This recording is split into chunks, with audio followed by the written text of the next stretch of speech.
Welcome, everyone. I'm very happy to introduce Mary Oppermann. She is a breast specialist, and she's going to talk about the importance, the vital importance, critical vital importance of breath work for our wellness. And just a little something I have to say. Mary and her husband Carl were married in this chapel by Sig Paulson many, many years ago. 41 years ago. So obviously, you are welcome at any time. This is kind of your place too. It is. Yeah. So that should be it. Okay, well, Mary, I'll let you get started. Thank you for being here. Thanks, Rose, for having me, and Unity for asking me. I was supposed to do this, when was it? November? November. Yeah. And then that morning I woke up with no voice. Oh. So, they graciously rescheduled it, so I'm thrilled. I told Rose, sorry, I'm finishing up a cough drop, that when I found out I had 30 minutes to talk about my passion, I had to smile because I'll try to, wrap it up in 30 minutes. As you'll find out as I begin to talk about breath, you'll see the passion. It's all over me. I'm a yoga teacher of about 25 years. And I've done a lot of breath work with yoga. I'm a Reiki master. I do a lot of other things, but breath, how many of you are breathing? Checking, because I'm kind of a breath stalker. I just pick up on that. And I found this work, what I do now, integrative breath, about 13 or so years ago, where a friend of mine said, "Oh, this is a cool thing. Let's go to this workshop." I thought, well, I was pretty cocky. I teach pranayama. I know all there is to know about the breath. And I did this work for the first time 13 or so years ago. Found out I did not know anything about breath. So I set about learning this modality, and it's life altering, but it's one of those things that I could talk about this ad nauseum, but it's very experiential, and we'll play with it a little bit today. But breath is life. It's the one thing that we do that if we don't do, we have no more life, right? We can live a little while without food or water, but without breath, we're pretty much out of here. And it's amazing to me how much we don't think about that. And we don't, because breath is part of our autonomic nervous system, right? It happens automatically. We don't have to okay, I'm gonna go to bed, so I note to self, breathe. It happens. But our breath is also something that permits conscious control. And it's also part of our autonomic nervous system that responds to shifts and changes in our life, right? How many of you notice that you kind of hold your breath sometimes? Yeah. And that's sneaky too. So our breath pattern can change depending on whether we've had trauma or guilt or shame, all the lovely things that life brings us. Our breath is how we breathe is how we live, and how we live is how we breathe.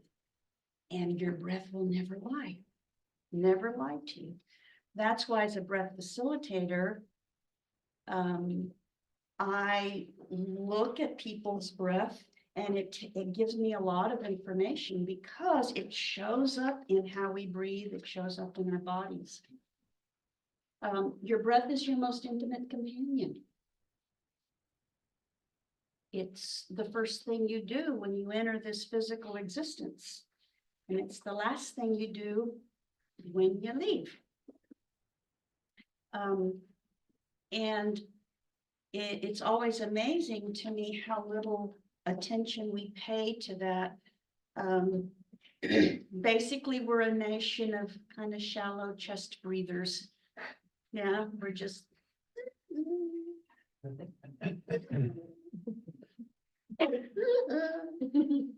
Barely taking in enough oxygen to survive. We take in about 70% of our energy through our inhale, and we release about 75% of our toxins through our exhale. A lot of people don't realize that.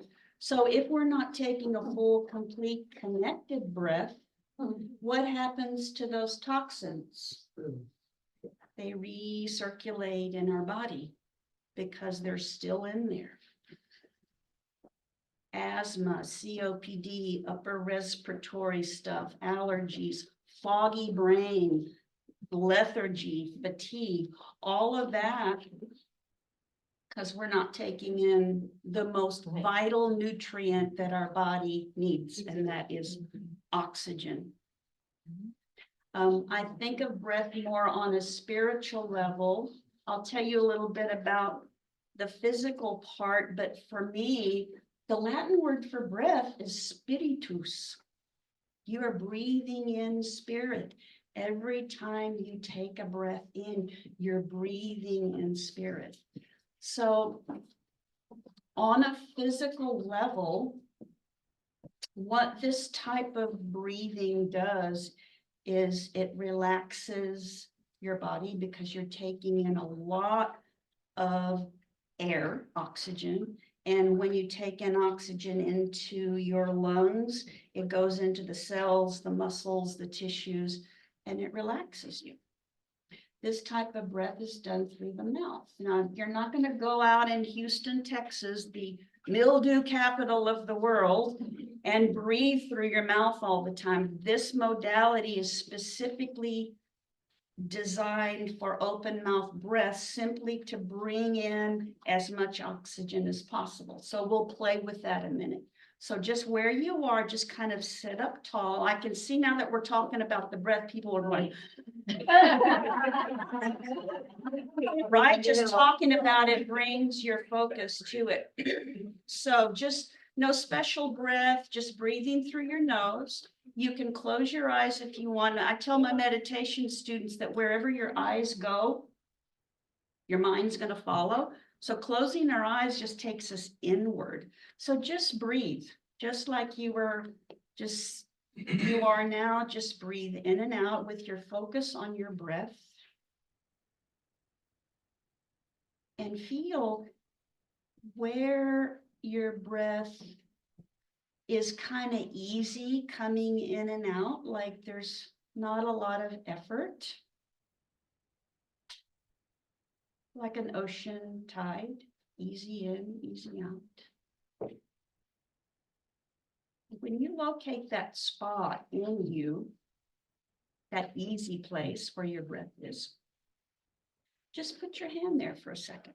Just keep breathing, but put your hand there where it feels easy to you. And don't look around and see what your neighbor's doing, because everybody's breathing pattern is unique to them.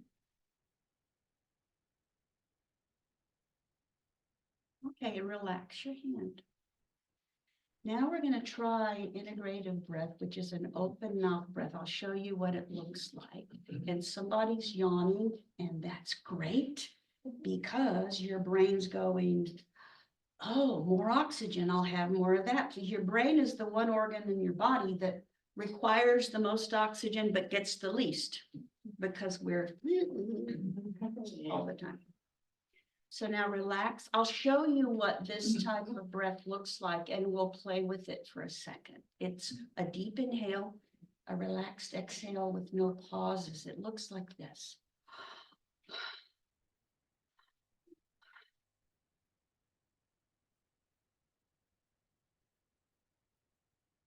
Now, that may feel a little rapid to you, because most of us will take a breath in, And we'll breathe out. And then it's 3 days before we take another breath. What that means in my modality, it all means something. That holding your breath out after an exhale forever, your body's not going to let you do that for very long. But what that means is a reluctance to take in all the good that the universe has for you. It means something, and your body will never lie.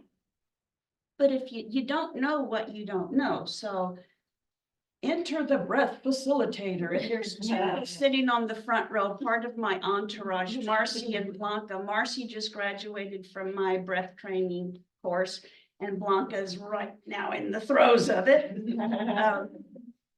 So a facilitator will look for stuff like that. So now let's close our eyes again. Relax your jaw open and just begin to breathe in and out through your mouth.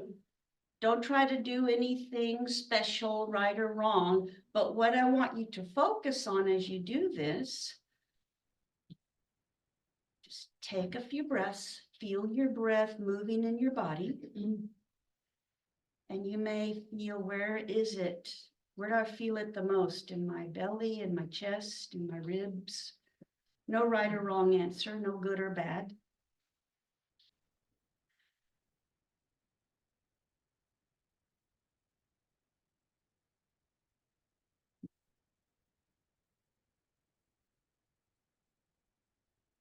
And you can open your eyes. Did you feel more movement of your breath with your mouth open? Yes. That's why we do it this way. And a lot of you thought you had your mouths open, but in this modality, we really relax the jaw. Because in Texas, we don't use our jaw. We just barely move our mouth when we talk. So we think our mouth is open, but as a facilitator, we'll come around and remind you to relax your jaw open. So you felt more movement in your body, right, with an open mouth. We'll do a little bit more now with that open mouth breath. So take a deep inhale and relax your exhale. Again, inhale. Keep going. Deep inhale, relaxed exhale with no pauses. It's going to feel really rapid to you. That's because we don't breathe like this.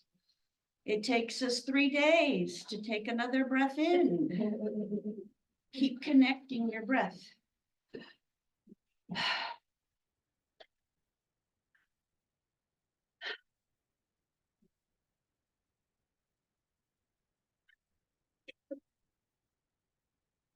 Okay. Now, before anybody levitates and flies out of the room here, what did you feel? Anybody feel anything? There's no wrong answer. Yes.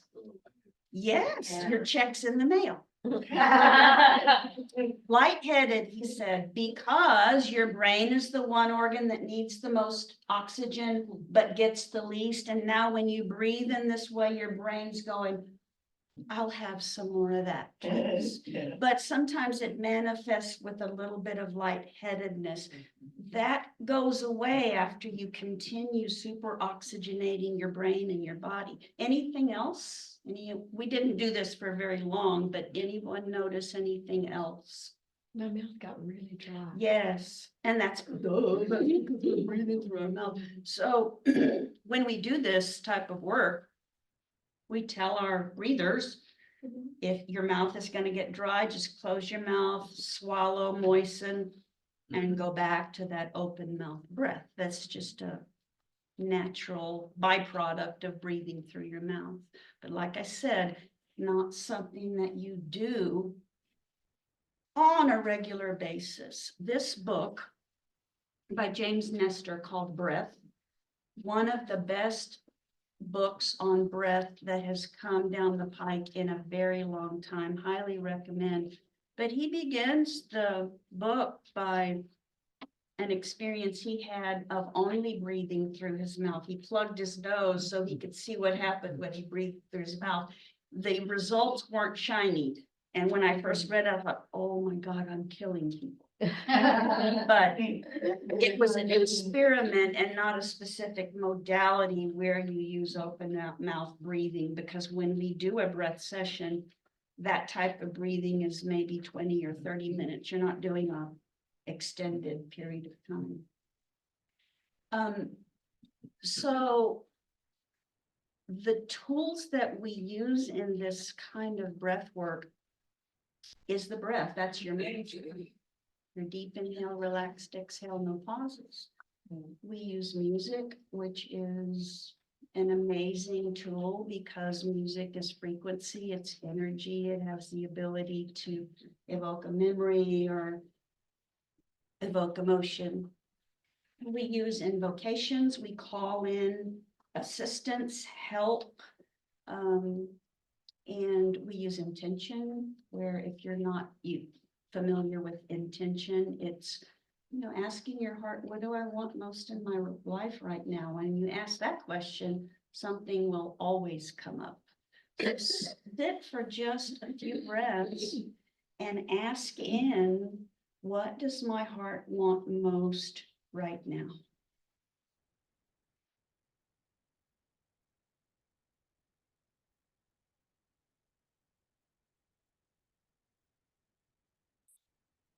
Did something come up for you pretty easily? Yeah.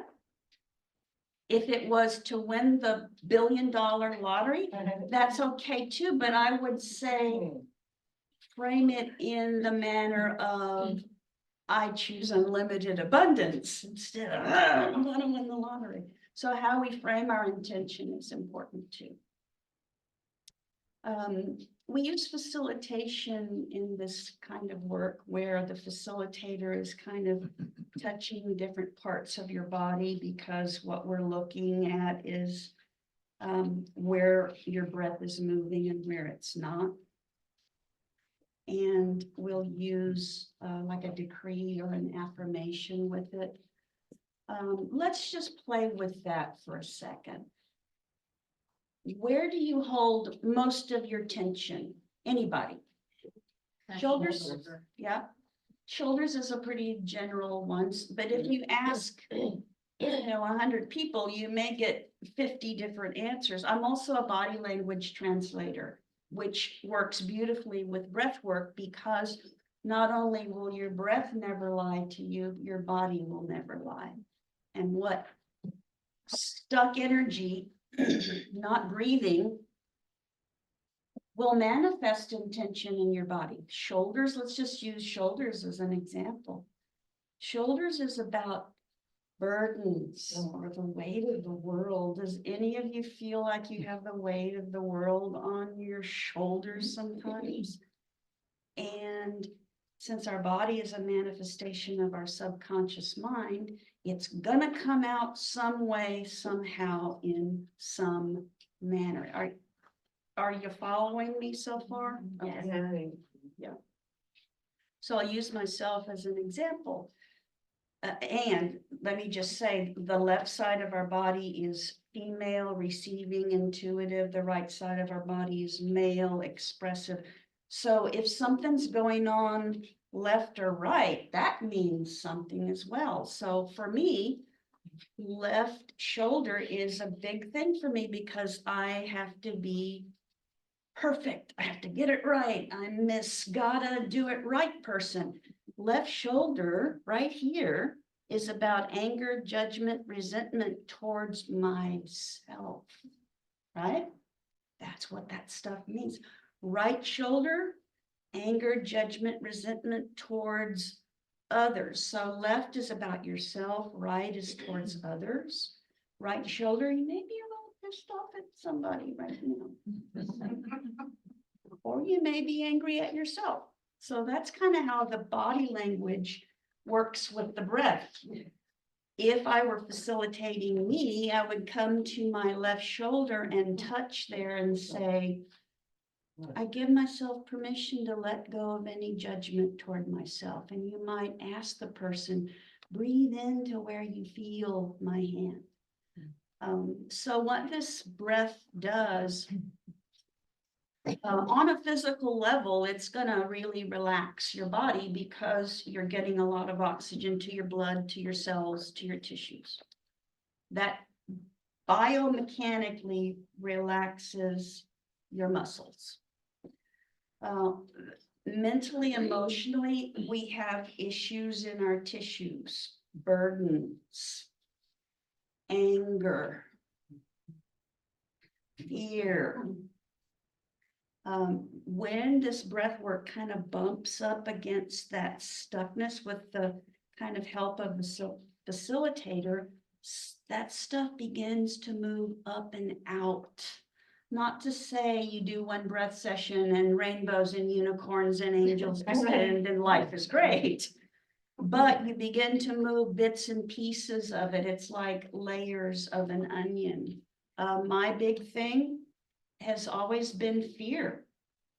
And when I would lay down to do this breath work, I'd hear it would come up. I'd go, man, I thought I dealt with that already. Right. But yet here comes another little piece of it to be moved out. Once you move a piece of it, you're done.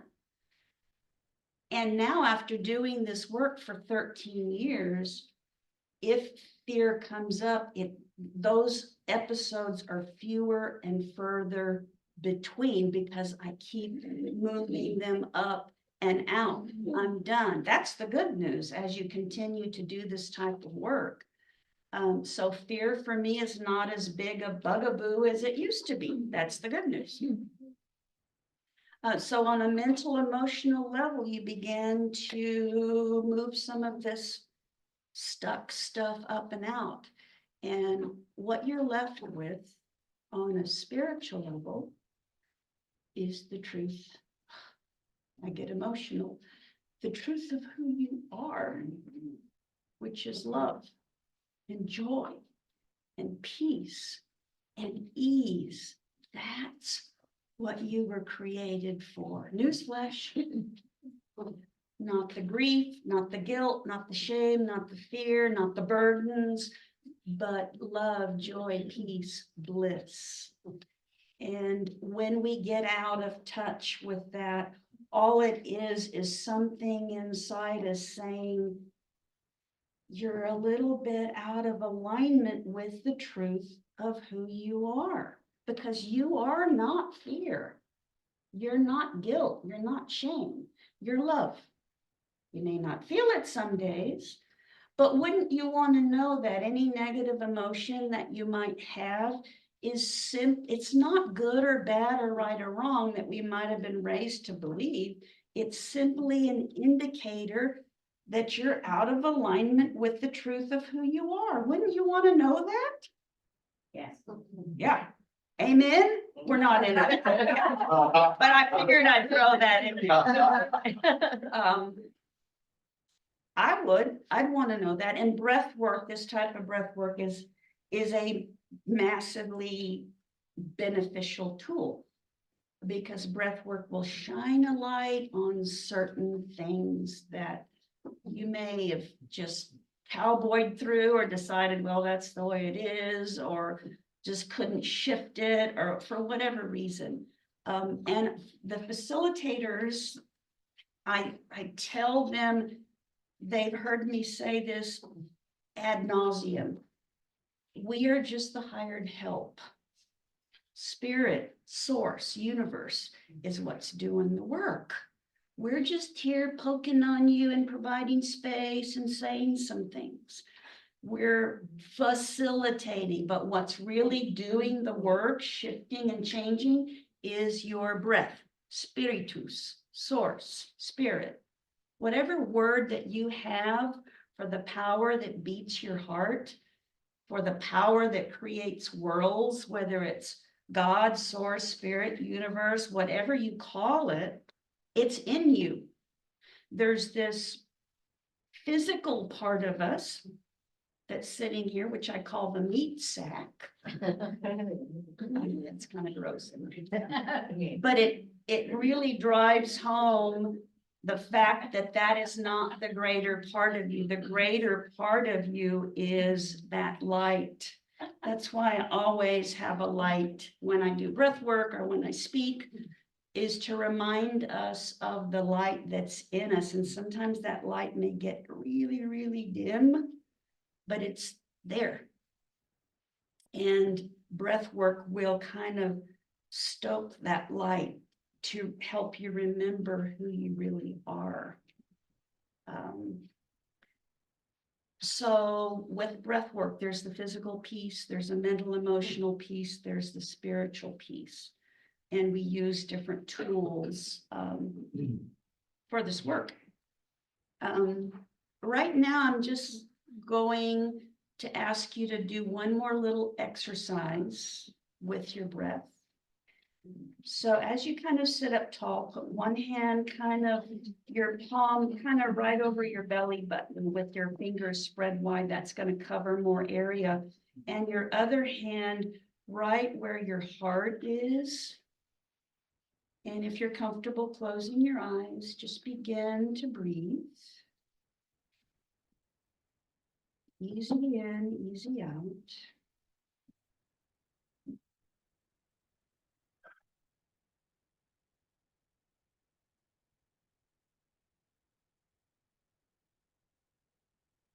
Notice where you feel more movement in your belly or in your chest. No judgment, just awareness.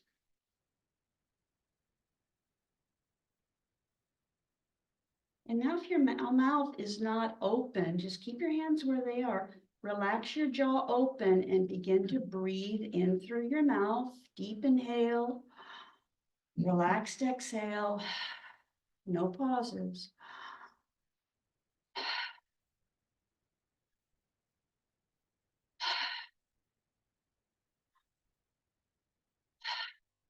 Stay with it, keep going. Don't be from Texas, open your jaw.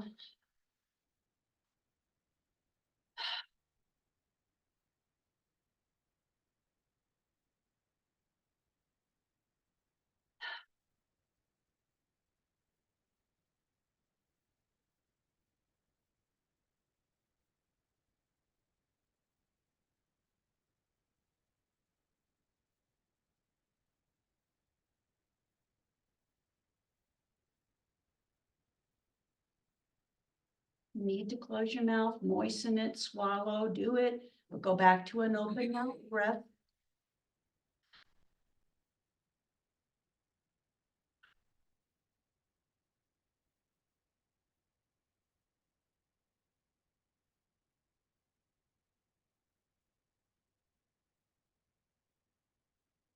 Some of you may feel like you need to yawn, and that's very normal because your brain, like I said, is now getting a lot of oxygen and is loving it. Some of you may feel a little bit of lightheadedness or tingliness. All good. That means energy's moving.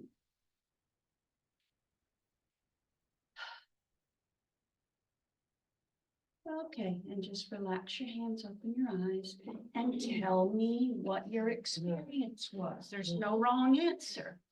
What happened? Yeah, dizzy, lightheadedness, right? That's Rapid heartbeat. rapid heartbeat, yeah. Did you feel anxious at all? Yes.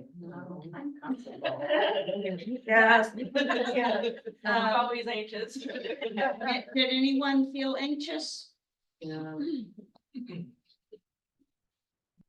What did you feel? Curious. Uncomfortable. Uncomfortable, absolutely. At first, this breath work does feel like work because we're not used to connecting our breath. It feels rapid because we're not used to connecting. It feels uncomfortable because we're not used to taking a big, ginormous breath in. So yeah, it's all good, all normal.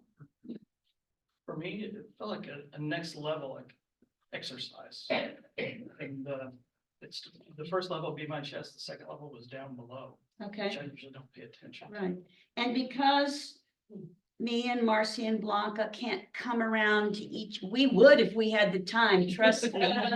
We would be all up in your business. But since we don't have the time, that's where a facilitator can come around and say, okay, Joey, your breath is compartmentalized. Is that what it kind of felt like? Yes, And we might place our fingers here because it means something. Chances are your breath starts here, there's a little blip, and then it comes up here. And that could, yeah, that could be about my heart and my will are having a slugfest right now. My head and my heart are going, my heart's going, yeah, I want this, I want, and your head's going, yeah, but no, but what about this? But so it shows up in your breath. Does that make sense? yeah. Yeah. Two Okay, parts. what did you have? My right hand got very hot on the solar plexus. Got very hot down. Yep. Here. Yep. What was that all about? My right hand is always cold. But it got hot? Yeah. Ooh, big changes on the horizon. Sometimes we get really, really hot with this breath work.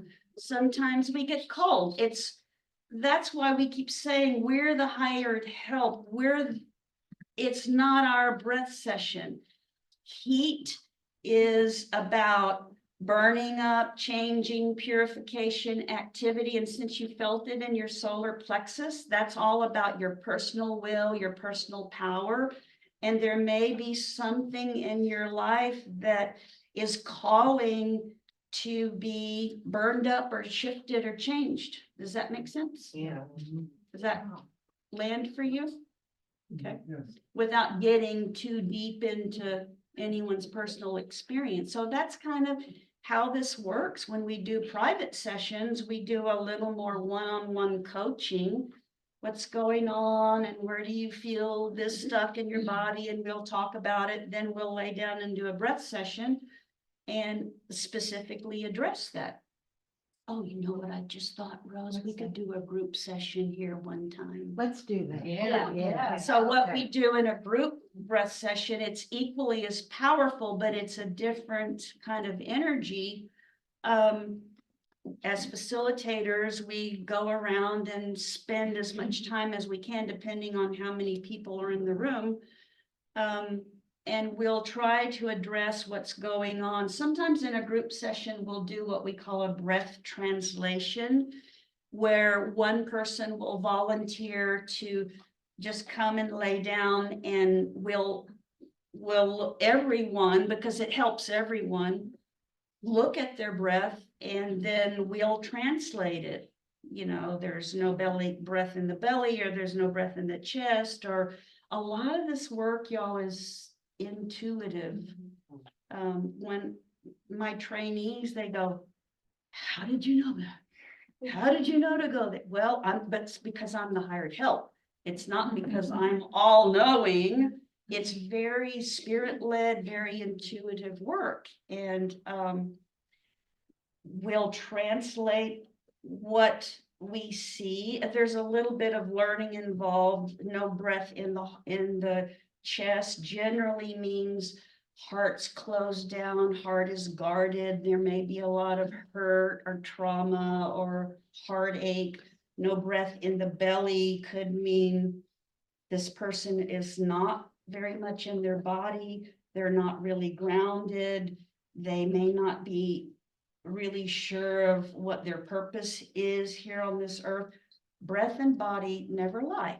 So those are the things that we look for in translation. So in a breath translation in a group, we all get to see that. And if it's your first time doing this, as a person who's getting ready to do this, I have no idea what to expect kind of thing, it's very helpful to see, oh, that's what's gonna happen in a breath session. So a group session is really, really a cool way to hop into this modality. I'm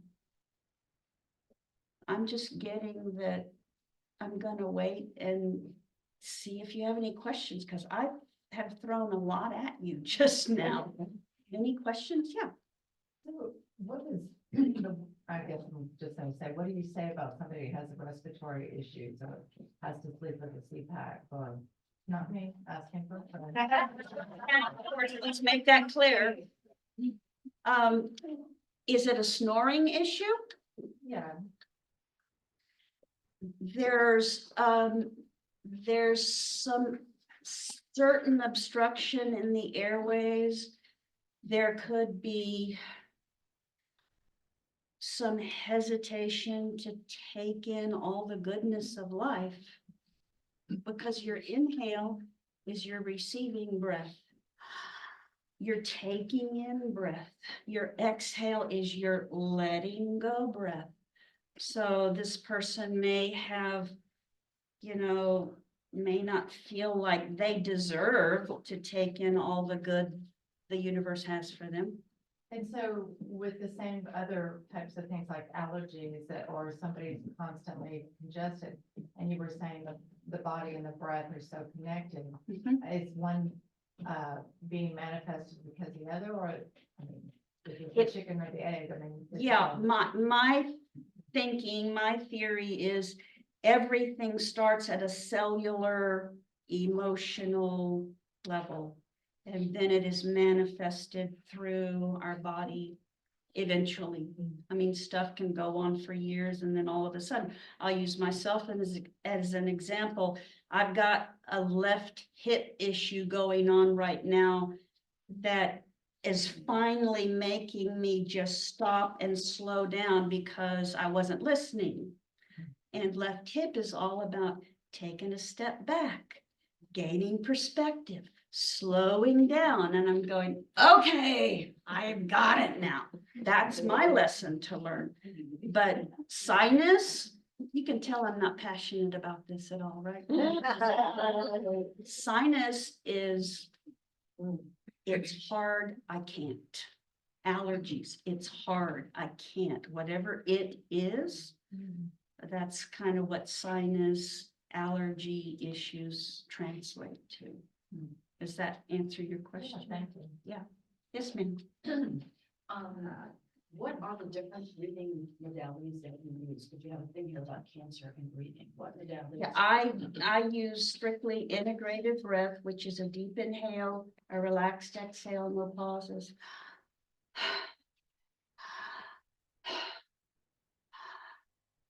When I trained in this work, I trained with a woman by the name of Judith Kravitz. She's the founder of the Transformational Breath Foundation.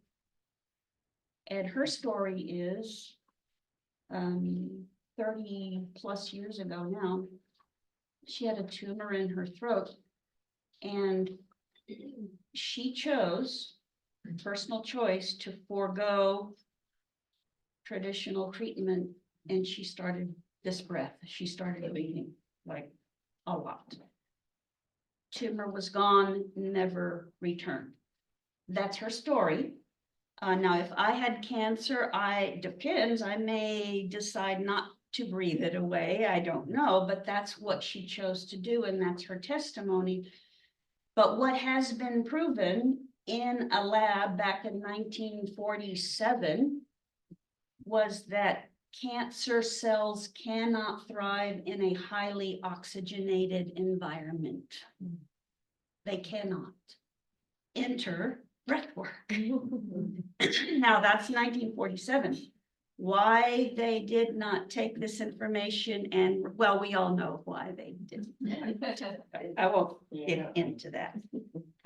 But huge concrete evidence that cancer cells do not thrive in fully oxygenated environments. Does that answer your question?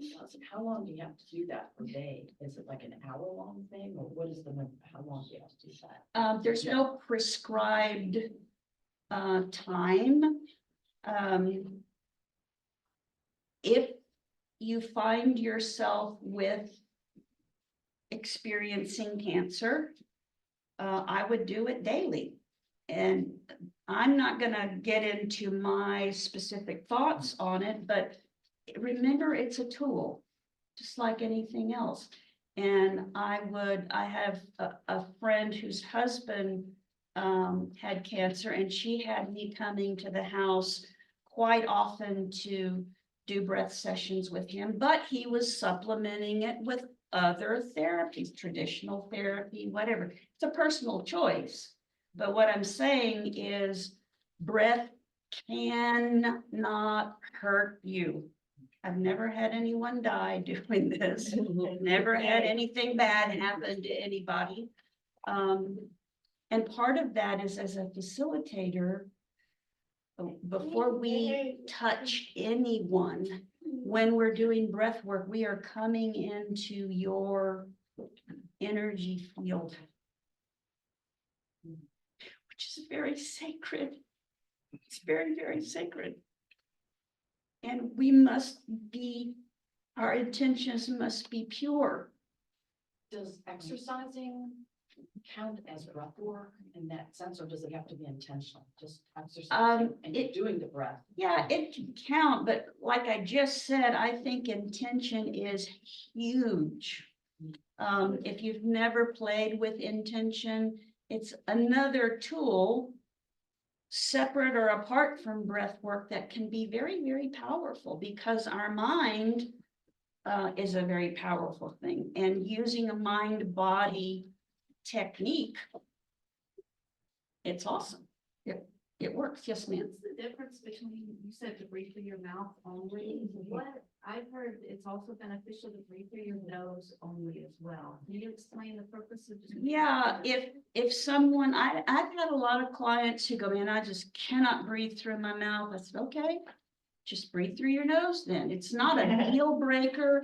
It's just that you get more oxygen in, you felt it, right? Yeah. You get more oxygen, more spirit, more life source energy into your body, breathing through your mouth than you do your nose. But what I recommend to people is pick one and stick with it. If you're inhale through the nose, exhale through the mouth, inhale through the nose, exhale through the mouth, or vice versa, it tends to mess with the pH alkaline level of your blood and can cause you to feel a little wonky. So pick one and stick with it. Yes, sir. Your experience is there on the earth, is there like a range of altitude that where this is, where the breathing has more of an effect? Like, say, All I, Denver compared to Houston? yeah, that's a really good question. I have a fellow breath facilitator in Boulder, and I don't know the answer, but I am certainly going to ask her, because that's a really, really good question. She facilitates breath in Boulder all the time, and it's she hasn't, and we're constantly talking, but she hasn't expressed to me any blatant difference.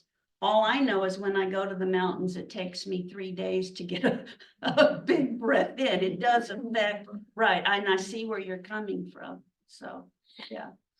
Stay tuned or call me. I'll get you some feedback on it.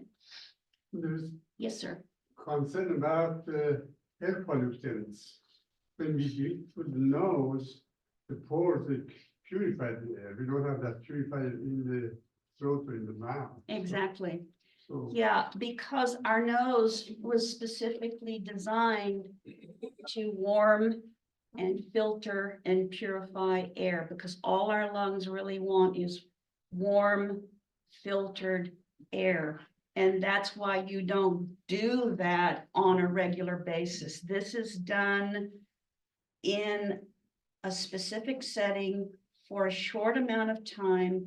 And there's something to be said for what the facilitators do before anyone comes in to breathe. We do a clearing and a cleansing of the space as we prepare ourselves to come into someone's energy. We prepare the space to purify it, to bless it, to to ask spirit to conspire for everyone's highest good, which is what spirit does anyway, but we take special steps for that. So this could be like a daily practice, for example, like meditation, 30 minutes a day, this 5 minutes or 30 minutes a day, like that, just to, rejuvenate yourself and get ready for the day or something like that. Absolutely, yeah. Okay, very Yeah. fun. Okay. And I so much, but I'm out of time. Have to come back. But yeah, would you guys be interested in a group session if we could arrange? Yes. Yes, I think it's like I said, I could talk about this forever, but it's so experiential. When you do it, you get it. You get what I'm talking about. So are we good? Are there any more questions? Yes. To what he was saying about, I actually felt when I was doing that breathing that I was meditating. Mhm. So you could actually do this while you meditate. Absolutely. I do it all the time. It's like a pretty standard practice for me. That is my meditation. Yes, ma'am. Yeah, I just wanted to add, with everybody talking about it, it seems like people are trying to feed it into their daily practice. I use an app, it's Headspace. They actually have 2 short Headspace is usually like a 20-minute meditation that's guided. Of course, they have longer ones, but on that same little page, it's a 5-minute breathwork Mhm. or a 5 to 7-minute breathing. And so it's almost built straight into it. So instead of meditating 20 minutes, you're taking 5 extra minutes on top of it. Right. Yeah. And it really does help to allow one to be more centered. Exactly, and I have a short audio file that I've recorded that I make available to people, which is 10 or so minutes of me talking you through what we would normally do in a full breath session. And I give that to people as a kind of a maintenance tool so they can breathe in between privates or group sessions. But what I'll do is I'll put a sign up sheet somewhere, maybe back here. Oh, okay. If you want to be added to my mailing list for group classes that are going on, my business card is somewhere. Marcy can make that available if you want to contact me for a private session. And then Rose and I'll work on maybe getting one set up here so you can experience it. Great, thank you.